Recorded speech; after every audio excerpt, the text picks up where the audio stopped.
Hey Sagittarians, how y'all doing? Welcome. We're going to be taking a look at the first half of April, general reading here.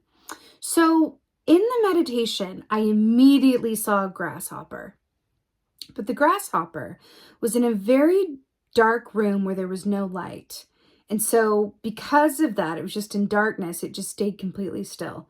But then I saw the sun come into the room and I saw it activated by the sun. Like it literally, the sun was an activating influence where it just suddenly was alive and was very mobile and happy and vocal. And it was really beautiful, sort of awakening feeling around that. Grasshopper energy is also very much about the Fool's energy, right? In Leeza Robertson's deck, she shows the Fool as the grasshopper, right?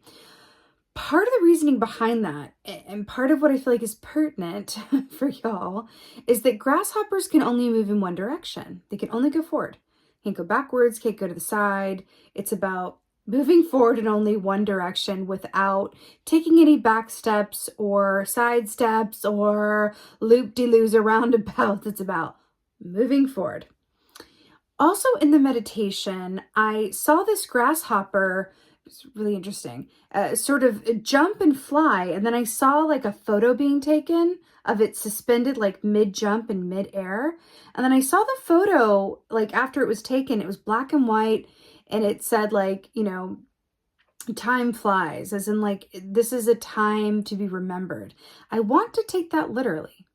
I want to take that literally and say that I feel like this time for y'all is going to be very memorable. And there are going to be influences and or events that happen during this time. I will say this feels, we're looking at an aspect, like the first 2 weeks of the month. I feel like this is encompassing the whole month, but we're speaking to the aspect of the first couple weeks, right? Just to be clear, I do feel like this is larger than just like the next couple weeks, but we're going to be looking at the specifics of a larger influence, right? For the first 2 weeks. But I feel like there are going to be influences and or events that mark a specific turning point for you, or that is going to be a time that you look back on and go, wow, yeah, that was a turning point. Or wow, yeah, I remember that. I remember when this happened. I remember when I made that choice. I remember when I released that. I remember when I turned over this new leaf and things really started to move forward for me. That's what it feels like. It feels very distinctly as that energy. I feel like we could be talking quite a bit about the practice of moving forward and what that entails, but it feels highly auspicious. Now, we're going to get to the cards, but before I do so, a couple of things. Number one, I am trying out a new format here. So what this will be is I'll be with you for the meditation, you know, talking through what I've seen, welcoming y'all, as it were. But then for the cards, we're going to switch camera angles, and you're just going to be looking at just the cards. So you guys are going to be able to see sort of the larger spread and also the specifics and the details of each card as well, because I want to give y'all the best of both worlds. And y'all have been asking to see more of the cards and to kind of switch it up a bit. And so I would love to know what you guys think of that. Also, before we get started, my Facebook group, I talk about it a lot. I will continue to. I would like you to join it. It's a safe, inclusive, uplifting space for spiritual people, metaphysically minded people, paranormal loving supernatural people to get together and just talk in a safe space, ask questions about intuitive development, about supernatural aspects, about astrology, about any and everything really within this realm. It's a really beautiful, supportive space. It really is. If I do say so myself, you know, the people that comprise this group that watch this channel, that are, you know, share this energy with me are a really beautiful and supportive and grounded and magical group. And I would love you to be a part of it. The link to join is in the description box below. With that being said, let's take a look and see what your cards are for the first half of April. Hey Sagittarius, let's go ahead and take a look at your animal energy and tarot for the first half of April. Let's see what's going on for y'all. What's the animal energy for Sagittarius First half of, ooh, okay. Let's talk about the magnificence that is raccoon energy. Okay, so this equates to, the Six of Pentacles in the Tarot, which is about reciprocity and give and take and partnerships, right? But raccoon medicine is really, really special. And I feel like it's very underestimated as well, not appreciated nearly as much as it should be. The raccoon is very much about, and it's interesting because in the meditation, I had a feeling that we were going to be talking about ways to move forward. But the raccoon is very much about, as you might guess, what's underneath that mask? What are we hiding from? What is for us in the shadows versus the light? Now, what's really interesting is that I had seen the grasshopper in your meditation in a dark room and then activated by the sun. And then we had the raccoon coming up here, which is a, nocturnal animal. And then in a dark space, then we're talking about, bringing this aspects of what is in the dark or unknown or hidden into the light. So it's really interesting parallel how that's coming up for y'all here. Raccoon medicine is also about understanding the wealth of your own resources as well. A raccoon absolutely always has what they need because they're able to work with and be as adaptable and flexible as possible. And so that's why they're real survivors, right? So really impressive energy here. There's also an aspect too that speaks to the artist's voice or your particular voice and what you have to say and your unique self. This is allowing yourself to be seen, right? The raccoon comes up and says, how do you feel about allowing yourself to be seen in a more direct way, in a different way, on a larger stage? Are you allowing yourself to be seen as well as you could in your interpersonal relationships? Do you see yourself as well as you possibly could? I'm hearing the phrase mirror gazing. So mirror gazing is something that traditionally has been done for divination purposes. Look in the mirror and then, wait for, psychic impressions to appear or whatever have you. But mirror gazing can also be a really beautiful exercise in self-awareness. And I would even say a union of the self where you spend time in a space that you deem sacred, so a place that's outside of the noise and the distraction of the everyday, that's private, and you take time to really gaze in that mirror and be honest with yourself about what's there. Not what you wish were different, not with what's not there, but being honest. Even treating it as an objective exercise, right? And act as though you are, looking at yourself from another's perspective and be honest about what you see in that mirror, right? Especially, and I'm speaking more to be more specific, like through the eyes. Look at your face through the eyes here, right? The part of the raccoon's mask here, and be honest about what's there.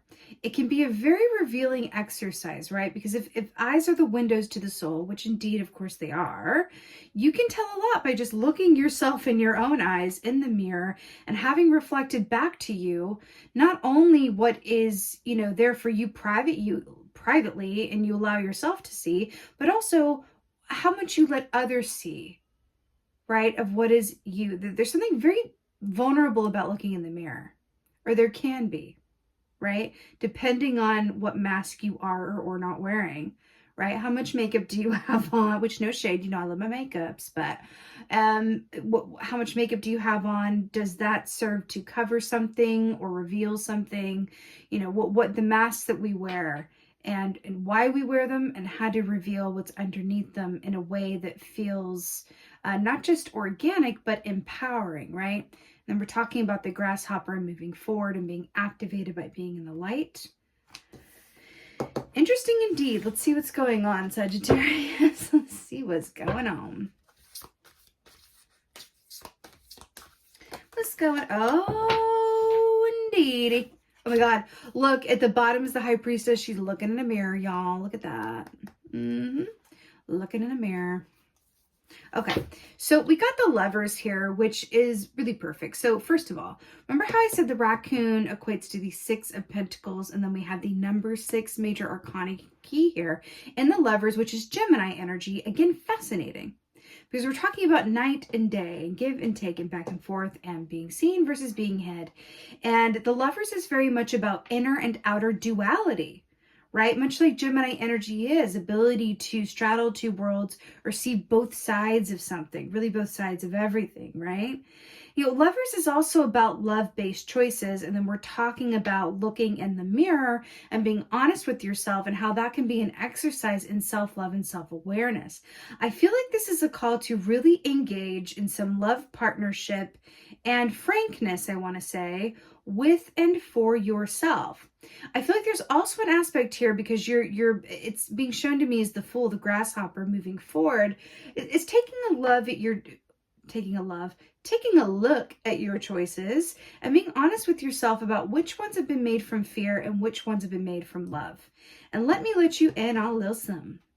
So it can be tricky. Sometimes we make fear-based choices, but we're absolutely positive that it's a love-based choice. But if we look like the raccoon beneath the surface of that choice, it can be very revealing. If we just take the time to hanged man it and take another look, or high priestess it, and just kind of look at that reflective surface and go, huh, interesting. And it's really it feels like it's for the purpose of information and illumination so that you can come to a more full awareness of who you are and what your potential is on the other side of, you know, leaving one aspect or several aspects of yourself or your circumstances behind so that you can welcome a new state of being and experience with the Fool energy. Let's see what else is going on. What else is right? So we have the Four of Swords here. Are you seeing the parallels? Do you see what I see? So Four of Swords, fascinating. This is about taking the time to completely unplug, wind down, and be still within oneself, right? This is also about rest and rejuvenation. So this is really fascinating here, that we have this energy of, you know, wanting to be aware so that you can, in full awareness, move forward with only what you want to take, right? So this is fascinating here. Very fascinating. Also in the daytime, both of these, right? With the nighttime being overcast and the moon by the raccoon there, right? The Four of Swords is really about allowing yourself to rest and regenerate, which is interesting because this is really beautiful advice. This is how we can engage our self-awareness in a really profound way, is through stillness.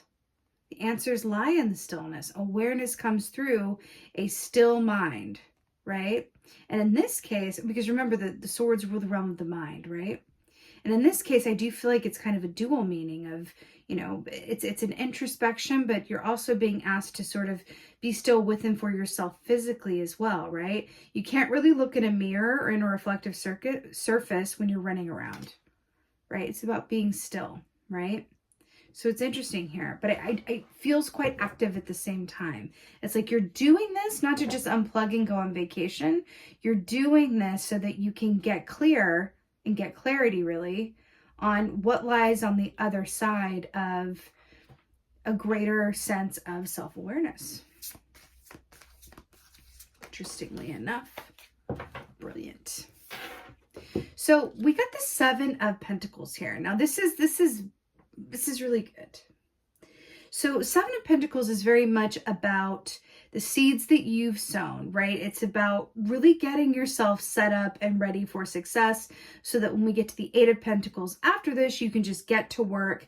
And that is the key, where hard work and timing match up with talent, right? And then things really move and groove and happen for us, right? But the Seven of Pentacles is a greater source of consideration and really thinking about the best way and the best time with which to move forward with something, right? But I do feel like there's an aspect, because this is about patience as well, right? Like a reverse Seven of Pentacles is impatience, right? But in the upright, this is very much about being patient and understanding that I'm hearing that, because I'm really drawn to like the painting of the red roses, like versus the white roses here. And then we have the raven, which is, I'm seeing Odin's two ravens, right? Which are Hugin and Munin, I think they're called, but it's a thought and memory, right? So I'm getting called to that thought and memory with this raven here, with the way that this guy is, you know, choosing which roses to paint and which ones to leave unpainted, right? And it's interesting because we're talking about the dark and the light, and then we have roses that have literally been painted on, right? With that mask. Remember the makeup? And then we have roses that have been left to be as they are, unmasked, unpainted, uncovered in the light of day. I feel like there's an aspect here where you're being asked to consider in which ways you hide from yourself and which ways you hide from the world. Okay, let's get some clarifiers here. It's like, okay. But I do also want to take this a bit literally, because we're looking at the Four of Swords, which is about, you know, a slower pace. So I do feel like there's also an aspect of this that just says, like, you're going to get to where you're going in perfect timing. Just engage in the current energies as they are and work with them as they are, as opposed to charging ahead without all the information that's available to you. Okay. The Lovers.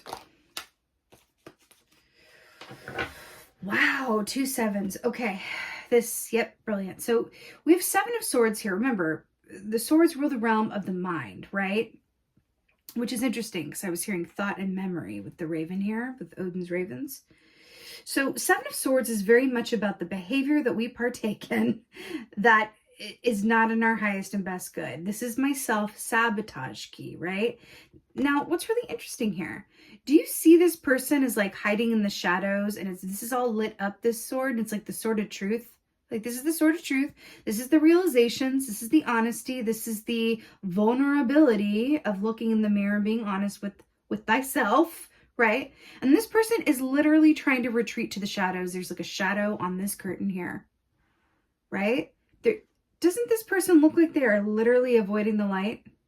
Literally avoiding the truth, literally avoiding this information here. It's interesting because that with the Lovers as well, we're talking about inner and outer harmony and choices. We're talking about really considering which choices have you made from fear and which have you made from love. And then we have the self-sabotage key. You are really being invited with the given energy, should you choose to work with it, right? This is all up to you. Again, love-based choices in love, the Lovers, this is all down to you. You can feel this energy and go, you know what? I'm not there. I'm not quite there. I'm not feeling it. I'm going to just not do that and go over here and just engage with another energy. But this is the potential of what you have to work with the energy as it is. And you are being asked to consider your choices up to this point and be honest with yourself about why you made them and then how perhaps they were a disservice to you. I feel like there's also an aspect too that is directly related to hiding, dishonesty, not allowing yourself to be seen. This could either be other people in your atmosphere who they were dishonest or weren't in their integrity and you didn't want to see it or just weren't able to for any given, reason. I'm hearing for a group of you guys, there could be sort of a coming around to or a feeling that the people who you used to be close to or feel very connected to or feel like you had a lot of the same things in common, you may be starting to see things differently or feeling differently. And I'm really hearing that that's okay. There's something about you that is shifting and growing and emerging into a new place. And not everything is forever. Actually, nothing is forever. But I'm hearing that, it's that friends for a season or a reason. And that could be about literal friendships. It could be about the job that you're in. It could be about a pattern or something. I'm hearing like a ritual or a habit that you do with yourself or for yourself that could be shifting as well. You're really being asked the question, what serves you and what doesn't? I feel like the Six of Pentacles energy is really about you and how you give and take with and for yourself, right? Okay, guys, that is really, you're seeing this, right? These cards are like flipped like the wrong, actually, these are okay. Look, there's one card that is weird. There's one card that's flipped up the wrong way, and look at what it is. It's Six of Pentacles. So I'm going to take it. That's really weird. That is really, I mean, it's weird, but it's not weird type deal. It's like, hold on, let me just make sure these are, because I need everything to be like, okay. It's so weird, like, that those were, and there was like one on the top here. Okay. Six of Pentacles to clarify the Four of Swords. So we've been talking about this.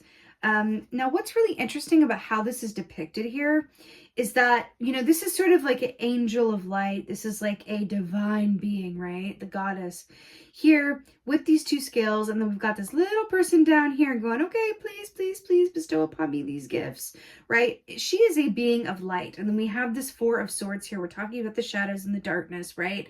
Why do I feel like this is coming to you in either dream time, when you're meditating, or when you're still? There's going to be a source of inspiration and awareness that comes through about how you can better give to yourself or reveal yourself in a way that leads to your betterment or even your ascension in some way, shape, or form, right? Whether it's going from one level of success to another or whatever it had, but there's something about like engaging upwards from where you are, right?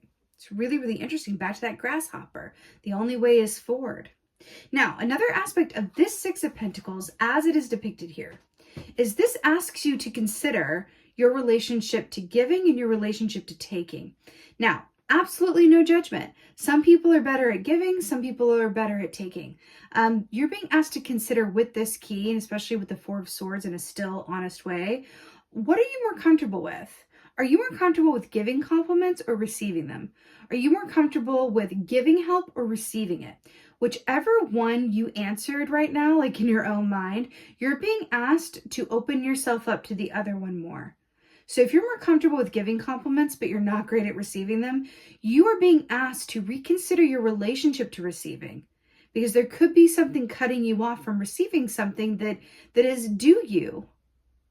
Right? That has come due with Seven of Pentacles here, but you're cutting yourself off from really being able to receive it or align to that energy of happy potential, because maybe it's a self-worth issue, right? Usually when we have trouble receiving, it's usually what it is, self-worth issue or something related to that, right? But just it's stuff like that. You are being invited to really question and acknowledge and going inside into the dark recesses of your mind and intuition, right? And then receiving illumination as a result, right? But I feel like this is also asking what relationships in your life are reciprocal as well. You are really being asked to do some deep consideration here of your given circumstances and relationships, right? Again, with the Fool, not everything can come with that Fool. His knapsack is quite small. It doesn't fit very much, right? The Fool's knapsack actually has in it all the tools that the magician is about to bestow on him, right? So it's the pentacle, it's the sword, it's the cup, it's the wand. So you can think about it that way too, only taking what you need, right? Oh, wow. So this came up in reverse. So we have the Devil here to clarify the Seven of Pentacles. Now, this is really fascinating. I'm going to hold it in the upright for the sake of the visual here. So the Devil energy is very much about, it's about feeling restricted, but it's also about, similarly to the Seven of Swords, it's about self-sabotage behavior. Behaviors or relationships that we partake in that keep us at a lower energy level or lower energetic vibration and are really restricting us. This also represents fear. Which roses are uncovered, which ones are painted, and then we have fear, and then these, you know, I was going to say bird cages, but they're very clearly human cages up here, right? I want to ask you, how are you holding yourself back and why? What are you afraid of, but that you secretly think, God, what if I did that? Or what if I could do that? Right? I really want to be this, but I'm afraid that that's not possible. It's not probable, right? Or I really want to accomplish this, or I really want to stop doing this to myself, but I can't see a way to do it. It's stuff like that you're really being asked to look at, because I feel like with this grasshopper, with this Fool, I can see this hand like reaching out as an invitation to step into a new cycle that is only going to be available to you on the other side of asking yourself these questions, allowing these realizations to come forward, and you removing some sort of mask, honey. That's what it is. Remember, activated by the light, right? Being clear about which choices were made from fear, which were made from love, and then adjust accordingly, really. Let's go ahead and get an oracle for y'all. Let's do it.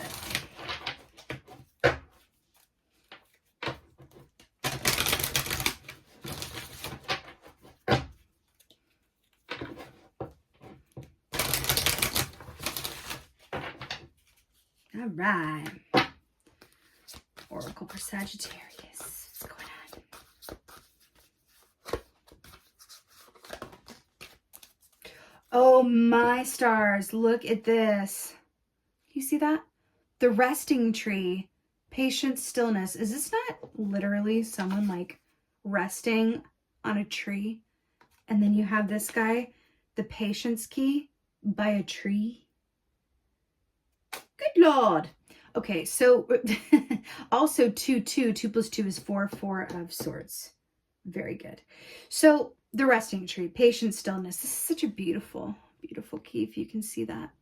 You know, this is a really beautiful energy here. This is very much about trusting the process.